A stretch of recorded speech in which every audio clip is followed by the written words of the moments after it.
Hello everyone, I welcome you all to another session of Geo Summit 2023 organized by SCG Women Network. I am Palli Jyotsna, co-chair of SCG Women Network and the student committee leader of SCG Women Network representing India. I would like to welcome today's guest speaker, Cucha Lopez. And I would also like to start this session by giving a short brief of her bio. Cucha Lopez is a geophysicist from Venezuela. She graduated from Simon Bolivar University, earning a degree in geophysical engineering. In 2008, she joined the Reservoir Characterization Project research team at Colorado School of Mines, where she earned a MSc in geophysics. Cucha Lopez joined ExxonMobil in 2010 as a geophysical applications specialist, and since then, she has worked on projects involving a wide range of geophysical applications, technologies, and being a rock physics and seismic inversion in her main interests. She recently joined the Unconventionals division ExxonMobil as a geophysicist in the Unconventionals Technical Team, where she applies geomechanics principles to define minimum stress curves. She uses for fracture modeling and simulation to help inform business decisions regarding well completions. With this short bio, I would like to welcome Cucha Lopez to the session today. All right, thank you very much. Let me go ahead and share my screen. Let me know when you see it. Yeah, sure. All right. Do you see it in presentation mode? Yes. Yes. All right, awesome. Well, first of all, thank you very much for the invitation. We were talking earlier before all of you guys joined in that these are very important, to be able to connect all around the world and share experiences. For this is by no means a technical talk. When Rodi had approached me and asked me if I wanted to talk about this, well, I just thought of this because it's basically what just happened with my newest assignment, which is totally different from what I have been doing at ExxonMobil. I have been here for 13 and a half years. And so that made me think about career paths and what are your choices? Because something that is really important for everyone to understand is that there's not just one path, and it all depends on you and what are your goals. Obviously, you will get to see later on. There's there has to be a balance between your goals and business needs and company goals, and if all of them merge together, then nice things can happen. And then the other thing that has kept me thinking recently is how our industry, oil and gas industry, is shifting, right? And now, 50 years ago, it was probably just an oil and gas and then the unconventionals. And now we have carbon sequestration and lithium and. So it just keeps expanding. And the most important thing about that is that the industry purpose changes, but the rock doesn't. And, there are a lot of information out there. What are the jobs in the future and all of that? Truth is that our skills are still going to be needed for all of these different industries, because it's all about something that involves rocks. And whether it's geology or geophysics, you still need an understanding of that rock. Now, the satellite skills that you need, well, those might change, right? But the knowledge, the importance of understanding the rock, the geologic evolution, properties of these rocks, and all that, for all of the different spread of breadth of career choices that we have today with our shifting industry, are still going to be important. So I want to tell you a little bit about me, because since we're talking about career choices, I want to show you in my 13 and a half years at ExxonMobil plus my previous education, what are all of the things that I have been able to touch on by choice. Well, first of all, I graduated with the Bachelor of Science in Geophysical Engineering from Simon Bolivar University. And my first thing was to go and work for Schlumberger as a wireline engineer, right? And I thought that this was important because it's career choices. And one of the things that I learned from the very beginning of my professional career is that in our industry for geology and geophysics, I don't know about the rest of the world, but definitely here in the United States and in Venezuela, you graduate with a bachelor's degree, and if you go to service companies like Schlumberger, SLB now, you're going to be a field engineer. And if you go and work for a mayoral company, you will probably be a geotech, and you will get to load data and all of that, but it's not like you will do the job, interpreting, maturing prospects, all of that kind of stuff. So that was the first career choice that I made. I was like, I want to be in an office with air conditioner. Well, I cannot complain. I did complain. My assignment was in Canada in December, and I'm from an island in the Caribbean, north of Venezuela. So you can imagine that was an easy choice of saying, well, I really want to apply my knowledge, what I have learned. And in order to do that, you need to have a master's or a PhD. So that was the first choice that I had to make.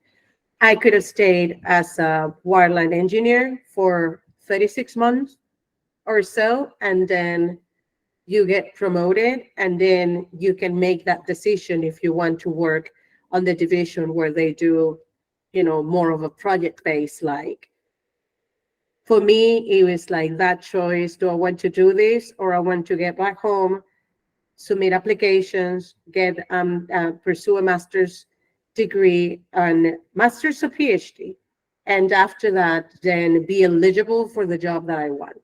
So that's one of the first. Probably most of you are in your graduate studies, but that's the reason why I chose to do that. And and I knew what I wanted to do. It was not just a master's degree for the sake of a master's degree. Venezuela is a mono producer, mono exporter of crude oil. And so for me, geophysics and geology are for oil and gas exploration. No geothermal, no hydrogeology, and any of that. But that is based on my background, right? And so that's why I joined the Reservoir Characterization Project at Colorado School of Mines, because it's basically that. It's working in an integrated team with a common goal, common objective, and you are going to characterize a field. And there's going to be seismic inversion, seismic interpretation, processing for the domain conversion, attribute analysis, geologic evolution, all of maturation of prospects, all of the different stuff. So that's what I wanted to do. And then in 2010, right after grad school, I joined ExxonMobil, and I just had a couple of assignments. GAP stands for Geophysical Applications, and that's basically what I mentioned that I did at Colorado School of Mines. That's basically the core of the skill. So I just joined the core group. And from the very beginning, I just started touching on several types of what we call technologies. We call technologies pore pressure prediction, domain conversion, rock physics, DHIs, direct hydrocarbon indicators. And tools would be Petrel, RockDoc, Petra, Kingdom, you name it. Then after that, out of all of those things, I kind of developed some passion for the pore pressure prediction part. And so I did it from the Geophysical Applications group, which is basically estimating pore pressure based on seismic velocities. But you can do it also in operations geology when you take into account offset wells and mud kits and mud weights and what method you're using and all of that. So I actually went there because I wanted to learn a little bit more and be able to be a more round-up pore pressure prediction specialist. But then I went back to the core group, and I continue, let's say, like the next level of things, because I want to be a technical person. I always wanted to be a technical person. My goal, my dream is to become a principal or become an advisor. And something that is really important and that is reflected in there, it was me saying that every time that I had an opportunity to sit with my supervisor, with my career advisor, or whichever. Because in companies, especially in bigger companies, right, you have that conversation at all levels, and regardless of the size of the company. But in big companies, bigger companies, majors like ExxonMobil, you would have that conversation annually. Like, what are your goals? Who you want to be? What do you want to do? And that is my goal, my choice of being a deeply technical specialist. So I worked seismic inversion, carbonate geophysics, domain conversion, spectral decomposition. And then out of these 3 years, I developed a passion for carbonate geophysics. And so I went and raised my hands and said, I want to learn a little bit more about that. And of course, it's not as easy as I want to learn a little bit more about that, and then, oh my God, let's find Cucha, something like that. No, there's gonna be an opportunity, right? And that's why you always need to keep your eyes open and see what's going on with your corporation, with the company that you're working for, and all of that in the future. And so they were forming this carbonate thematic team, which was basically, let's bring in a group of specialists that have a passion, interest, and knowledge on carbonate from sedimentary point of view, geophysics point of view, processing, and anything, any geoscience, any and every geoscience topic. And then we created this team, like this Avengers team. And in there, I was able to dig deeper into the rock physics of carbonate rocks and seismic inversion for carbonate rocks and how to better do seismic characterization. Then after that, well, something that was recognized here and also by me, I was getting too technical. And you always want to be relevant, let's just say. And so there was this opportunity for me to like broaden my knowledge. And so in 2020, right in the middle of the pandemic, which was a challenge because everything was via Zoom, I knew everybody's faces, but that was it because that's the only thing that you could see in a Zoom meeting. But then I joined the Guyana Suriname regional team because all of these other things gave me a lot of technical knowledge, but I was working, here and here and here and there, right? It was this specific field and this specific field and this specific field. And the way that I explain this highly technical jobs is like just being in an airplane and then you just parachute into a team that needs a seismic inversion to be done in 3 months. And then you're like, okay, tell me everything about the basin. Tell me everything about the field. Where is the data? I'll do my magic. I'll explain it to you. This is what I did it. This is what we need. Or saying, oh, no, we don't need that because it's not just throwing stuff over the fence, but just in all of these different roles, being an ambassador for geophysics is an important component. But then here in this newer assignment, it was regional integration of rock physics. We have a lot of wells, not just the ones that we drilled, but just, the ones that were already in the basin that helped us make the decision that we wanted to go in there. And it was also competitive intelligence, which is something that I have never done. What are the others doing? And if they chose to drill this well, what do we think it is? What do we think they're testing? If it come out, successful or not, what are the implications for the company? And then I got to work, for example, in explorability assessment, which was something totally new for me, which is basically, if it's there, can your physics let me see it? That is the concept of explorability. And it's creating maps where I just show the probability that if there's a hydrocarbon accumulation, then are my rocks conducive to display DHI to become an anomaly in the seismic that would give me more certainty that I'm going to put a well in there, I'm going to find something. And of course, your physics support and mentoring. One of the important things and the reason why I like my highly technical career choice is because you become an ambassador for all of the stuff that you know, and mentoring, it's something that I have really close to my heart. And then out of, it was 3 years, and the only thing that I knew is that I wanted to go somewhere else. That was it. And they were like, okay, let's just look for something that fits, your profile. Well, let me tell you, Unconventional Technical Team does not fit my profile. It does in the sense that I love rock physics, but it's a totally different thing. It's a totally different approach where I now leverage more geomechanics and computing minimum stress curves to provide them to a group of reservoir engineers. Like I'm in a group of like about, 15, 16 people all of them are reservoir engineers, and I'm the only geophysicist. And I am enjoying it. I took the challenge and I enjoyed it. Why? Because it's another way of broadening my knowledge. Now I'm doing geomechanics, and I love rock physics. And we integrate that with seismic. And there's a lot of mentoring of all of the different stuff in geophysics that we applied in the conventional work. And the reason why I wanted to spend a little bit more time on this was just because all of this stuff were career choices that were presented to me, or that I basically just said, you know, I have an interest for these. And it's not just one thing that you say once, is something that you have to keep saying. Something really important in terms of career choices is being outspoken about it, demonstrating, of course, that thing that you want, that you're really good at it, right?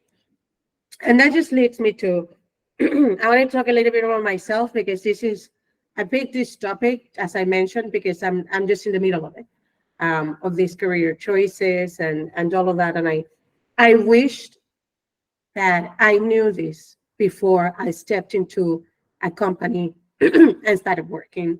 And so that's why I wanted to share it. But I just wanted to tell you a little bit about me, and you know what I do, because I wanted this to be just the beginning, to be an introduction, and to start building relationships. And probably in the future, if I have another opportunity, to continue collaborating with you guys in any ways, my door is always open, right? How did I develop my interest in geoscience? Well, I was kind of born into it. I was born in an oil compound here in San Tome, and this is one of the big provinces in Venezuela, eastern Venezuela. And well, I was born there. Our landscape was oil pumps. And I don't know, by the time I was in third grade, I have visited 5 of the 9 refineries in Venezuela. And I knew that gas was lighter than gasoline, that was lighter than bitumen. I didn't know why, but I could throw it in a tower and just say that gas was here and gasoline was here and bitumen was down there. Because that's, well, it was school sponsored by PDVSA. As you can see in the little mapping here, it's PDVSA San Tomé. PDVSA is a state-owned company. And that's just what I grew up to. And the things that passionates me about, that I'm passionate about about my work is just science and its people. And I believe that, you know, the connection that you have with people is the best way that you have to learn. So I'm a big advocate about inclusion and diversity ambassador here at ExxonMobil, and also for the SEG. I don't know if you have seen my during Image, the initiative that I was just putting, I feel included when. What I like about geoscience, well, rock physics, seismic inversion, field trips, because geology without the geo part is just crap. And that was just recently the picture that I had before. It was from a field trip that I was on 2 weeks ago to look at rocks. Now that I'm in unconventionals, what, you know, how tight and all of this kind of stuff. It was very enlightening. And another thing that I like a lot is that geoscience, its integration. And with respect to people, I like mentoring and networking, getting to know people, you know, all of that interaction. I don't like to come to work, do my stuff, and then just leave. I like to connect with people and just build relationships. What I enjoy about my job, well, obviously, the people that I'm always learning. And again, that's another choice. You can choose once you get to a place and you just like what you're doing, to just come in, do the same thing every day and come back. There's nothing wrong with that. It's a choice. But for me, I like every assignment to be different. I like every assignment to be a challenge. Right now, it's been, I don't know, close to 3 months on the job. I struggle to keep my head above water, because I'm learning and I'm doing job and I'm doing my job and I'm adding value. But that's actually what I like. I like that dynamism. And you have to define what type of person you want to be. You don't have to know it right off the bat before you go into a work for a company. You can have an idea and then just test it. There are some companies that give you first assignments on like a year, 2 year old, 2 year long, and you sample a little bit of everything. There are others that are just getting to doing something, and that's totally fine. And the other thing that I like about my job is the resources available, software tools, experts available for me, and all of that. That's another important thing when it comes to choices, because the larger the company, the more resources it's going to have available. And well, obviously, if it's a smaller company, if it is bananas for breakfast every day, it's going to be that. Whereas in the major companies, you might have a buffet. And by that, I just talk about the resources that you might have available, because you cannot afford having a tech set of Petrel and Rockdog and Petra and Kingdom and, right? So that's the other thing that you need to think about. You're in a smaller company, you're going to learn real fast. You're going to get to, become an expert a lot faster. You might probably find a ceiling also a lot faster, but it's just a function of who you want to be. And what motivates me is how to work with my family. Flowers, I wear a flower in my head every day. And anything that has to do with flowers just simply makes me smile. Scuba diving, with this carbonate thing, I just develop a passion because of the carbonate, my passion for carbonates, into going diving and looking at the modern. And it's so enlightening. It's just not just enjoying nature and looking at turtles. I'm looking at geometries and, patch reefs and the sand in between, and all of that is just fascinating. I'm a hardcore salsa dancer, and that's the other thing that I do. And also I like traveling and discovering the world.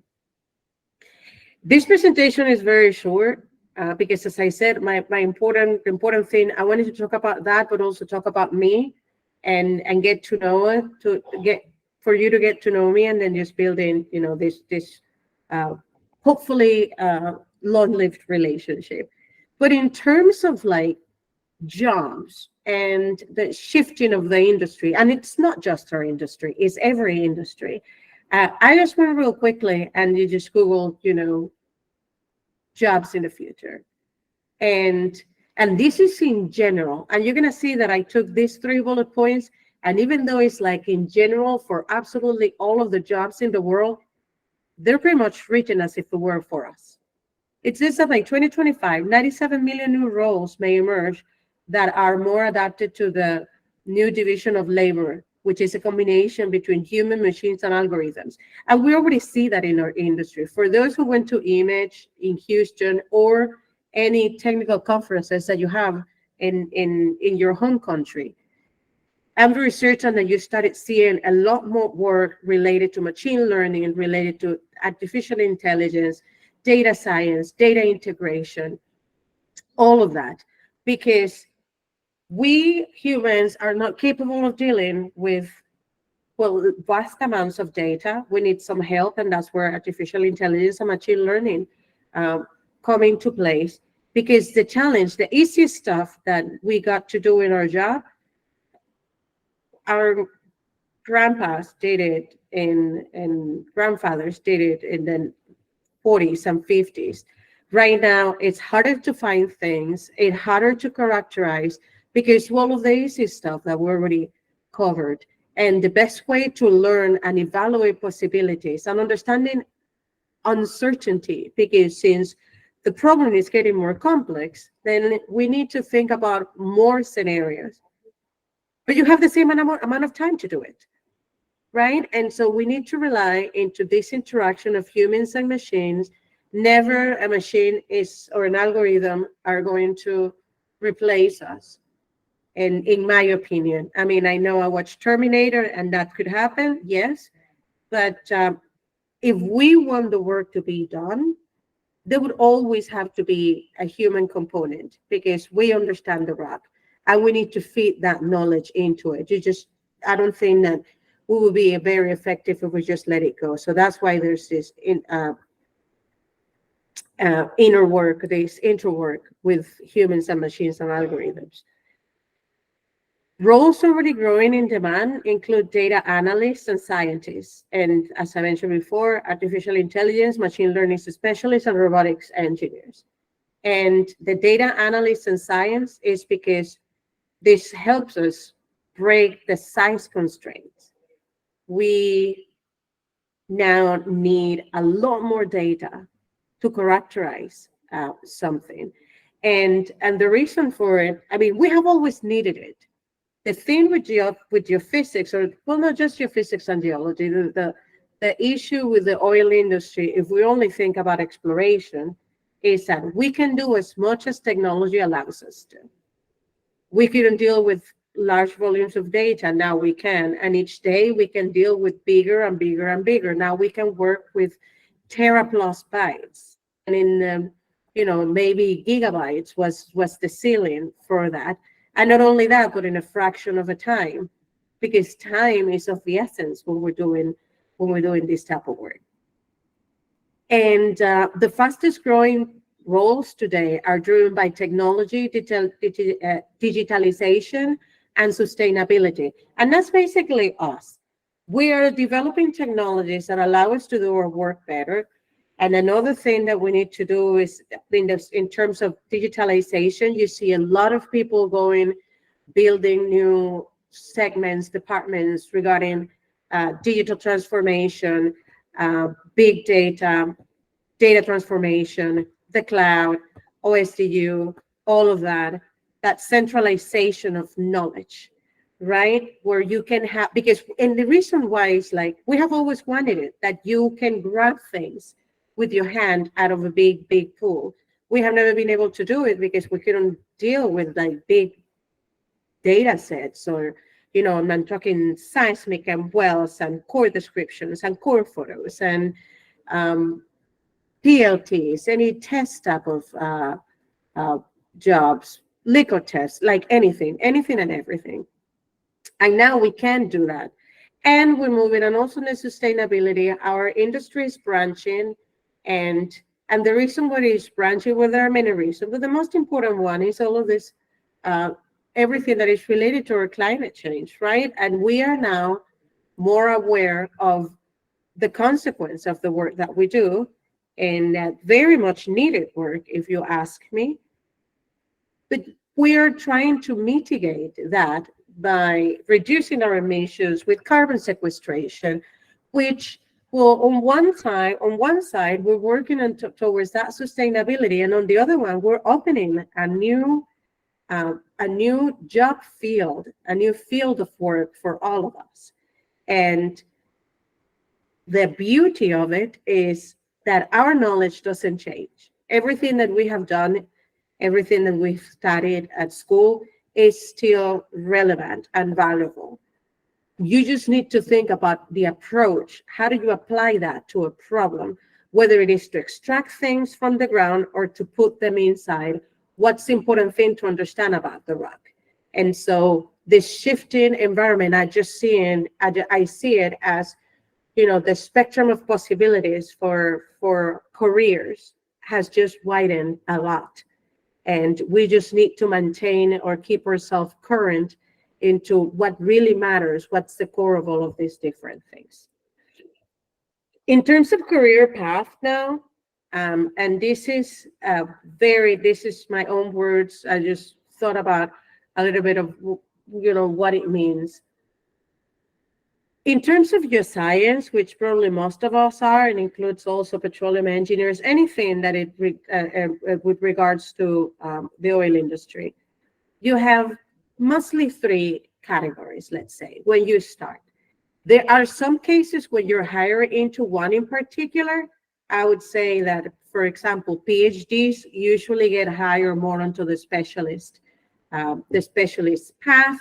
And people like me with a master's degree, it could be either or. In my case, because of where I came from, the Reservoir Characterization Project, which is, specializing in reservoir characterization, I got the opportunity to start as a specialist because it's what I wanted. And if you're a specialist, you're going to be stewarding a set of technologies. What I mentioned, technologies would be, and this involves everything: domain conversion, sedimentology, petroleum systems, seismic inversion, paleontology, rock physics. And there might be probably a core group that exists about that, around that particular topic. And you work in an integrated team with other fellow geoscientists that share other specialties, or in a core group where everybody shares your specialty. Like I was in the Geophysical Applications core group, we all were Geophysical Application Specialists. When I was in the carbonate thematic team, it was a group of specialists, but I was the carbonate geophysicist, and there was a carbonate sedimentologist, and the carbonate geologist, and the carbonate this, and the carbonate that, right? And that's the path of the specialist. And, for people that have that career path, usually the goal, and in this case, I'm going to speak about mine, would be, I want to be a subject matter expert, or a principal, senior principal, advisor, chief, etc. When you're a generalist, you work in an asset team and you apply concepts of everything. That's why, hence the term generalist. You apply concepts of petroleum systems, sedimentology, stratigraphy, opportunity generation to identify the mature prospects or to identify possible traps for CO2 and all of that. But then you have a broader knowledge of everything that goes around it. Whereas a specialist might have just 2 or 3 specialists that is really, really, really deep into the knowledge, but then the generalist is going to have a broader vision, of all of the concepts and how to apply them together. And obviously, there's going to be management. It's not that a different type of profile is hired into management. It comes from the generalist of the specialist, and that's a career choice. That's a very important career choice that you need to think about. Not while you're at school, but when you get into a work, you're going to be hired probably as a specialist or a generalist, and then you need to think about who do you want to be in the future. There are cases, if you develop and show leadership skills, the company itself is going to propose and lay out that path for you. If it's something that you like, you can also be proactive and say, this is the ladder I want to go to. Keeping in mind that the more you climb that management ladder, the less the technical work would be, and the more human resources, budgeting, project management, and all of that payroll is going to increase. Here, at least for experience at ExxonMobil, the company can identify you as having potential for that. And there are some people who are simply vocal about it and they demonstrate that they have the leadership skills. But the important thing in here is it's not just what we want. There has to be a common ground or an overlap between what are the business needs, what are your personal goals, and what are the company goals. Right? In the example, I wanted to specialize in carbonates. We had acquired, we have gotten some acreage in Brazil, offshore Brazil, and so that was, one of the goals for the companies was to enter and be successful in offshore Brazil, lacustrine carbonates. And well, there was a need of understanding this thing. Therefore, they created this technical team, carbonate team.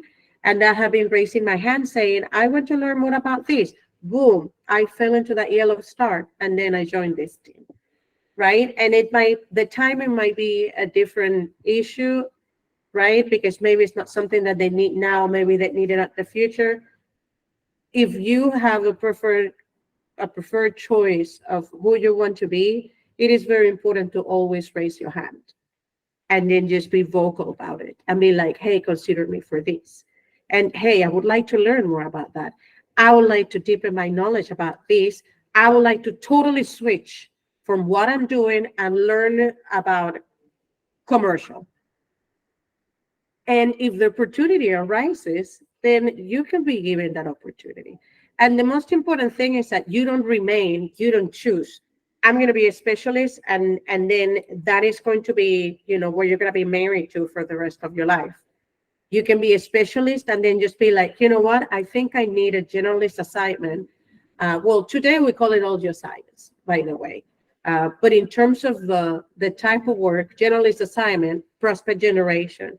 Hey, I think that I should learn about prospect generation. Do you think that for my next assignment, we can look at something like that, so I can see it with my seismic mature prospect, go into a review, defend my point of view, show my lines of evidence, and all of that, and then decide if we add this to the portfolio. Yes. The important thing about this career path, one, you don't stay into one or the other. And two, you need to find out what is it that, who do you want to be? And then be vocal about it and explain to people and demonstrate to people that that's what you want to become.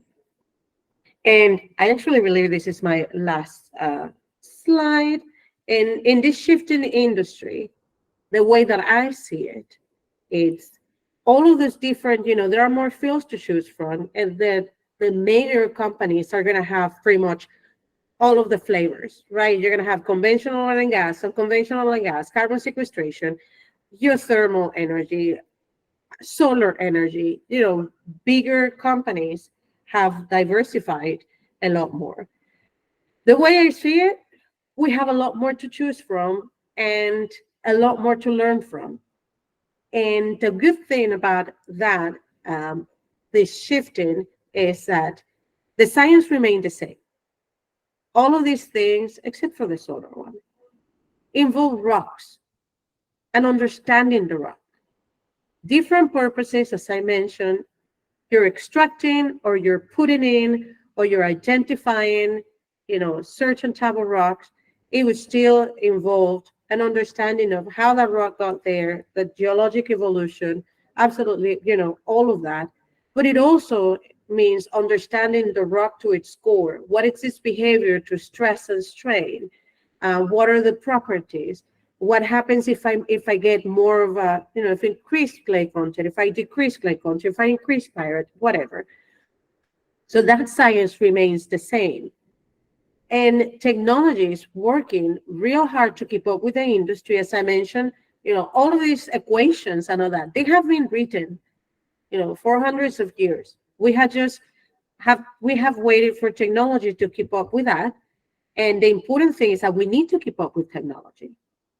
Every time there's a new approach of doing things, a new tool, anything that is available, even, that we can read about, we need to keep up with that technology. Because as you can see in technical presentations, technical conferences, we're moving really fast as to the approaches, the methods, and how much data we can deal with and all of it. We need to, I think that our main challenge in here is to try to keep up with that high pace. Like right now, we're hungry for knowledge on the new stuff, carbon sequestration, geothermal, well, conventional and unconventional as well, because we have already found the easy stuff. So now we have a more complicated problem and an eagerness to find a solution. And we're getting there. So we need to be able to grab and be aware of all of the stuff that's going on around us. Regardless of the field, we must learn to deal with big data sets. It doesn't matter where we are, we need to be able to do that. And so in order to remain ourselves relevant and to be able to, be eligible, more eligible than others into these, and at this stage of your professional life, right, being in grad school, anything that you can do to get into data science and to big data, machine learning, artificial intelligence, all of these different stuff are going to be a plus, because that's basically what the whole industry is moving towards to. Most of the softwares for characterization, and you say characterization because you can use it for conventional, for unconventional, for carbon sequestration, for everything. They're adding a machine learning module, a deep learning module, artificial intelligence module, because that's the way that we are moving. And it's important that we learn how to do this and that we demonstrate that we know this, because, my undergrad and my grad school thesis were on artificial intelligence, one on neural networks, one on fuzzy logic. It can be a black box, and you don't want to be a black box geoscientist. Oh, I'm going to press this button, and then all of these wells that didn't have porosity will now have porosity. No, it's important that you know what you're dealing and you know the technology, because it's going to be easier for you to demonstrate its value when it works, when it doesn't, and that builds your credibility. Be always in the know of what's going on in all industry fields. You never know how things are going to change. Sadly for us, all of these different fields that we can work on are going to be a function of money, of the fluctuations of the barrel of oil, which is intrinsically related to, overproduction, wars, any type of crisis that happens anywhere in the world that might deviate, you know, the the production, or might stop it or stall it. You have seen all of these big swings that you have, and you might not know when you would have to change jobs. So you want to be in the know of all of that. And for that, well, attending technical conferences. And I mean, I just put a network or networking as a second point. No, I would say attend technical conferences. I do it for the main purpose of networking. Yes, there are new technologies and new things, and I want to learn, if there's an overview about CCUS, for example. But it's also about networking that helps you in this shifting industry. You never know what's going to happen, sadly, but you can always be prepared. And with good networking, it's easier to have an opportunity for all of these different things, because we work with an honor system. If you have a colleague that is applying for a company and you know that they're really good, I can go and say, I really need to, I vouch for this person. So, read this resume carefully, and you will see that it has, the credentials that we need.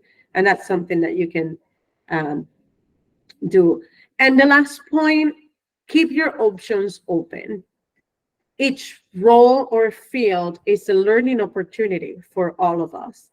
And you're going to look at the rock, because you're going to look at the rock in a different way.